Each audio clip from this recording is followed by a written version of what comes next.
All right, so when it comes to ambikinetic, like I was talking about before, which I think is a super cool term, obviously, because I'm a little bit biased. I'm the one who came up with it, at least in my own mind. Somebody probably else, I'll find out later, somebody else, created that term.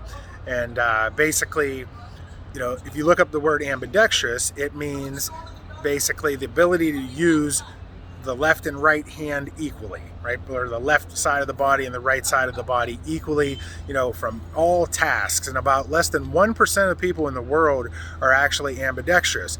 So I was reading about this, and we were talking about it a couple of weeks ago in our Zoom webinar, and it has a really big genetic component, right? Being ambidextrous, but so does also being left-handed.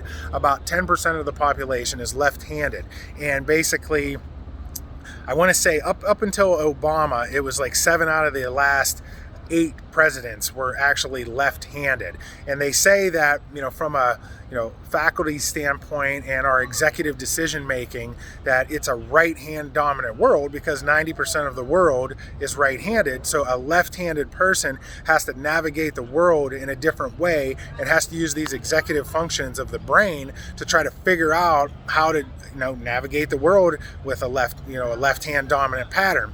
So what we see is that a way higher majority of left-handed people are actually able to use their right hand very well. Now, they're not considered ambidextrous, but they're very, very competent at using their right hand versus their left hand when their left hand is their dominant hand when we do coordination tests. Versus right-handed people, they're much more poorer at using their left hand.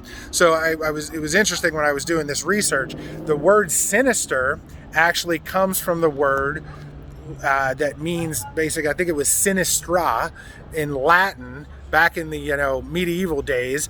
The word sinister came from the word left, and that's because people were so afraid of people that were left-handed that they basically thought that they were witches because it was such a unique characteristic of the body. And as I'm saying this, I'm thinking, man, that's so crazy to think about how times were so much different back then. Obviously things are tough today with COVID and all of this stuff, but if you were left-handed back then, they thought you were a witch. And it's like, whoa, to think about the way that people were wired back then.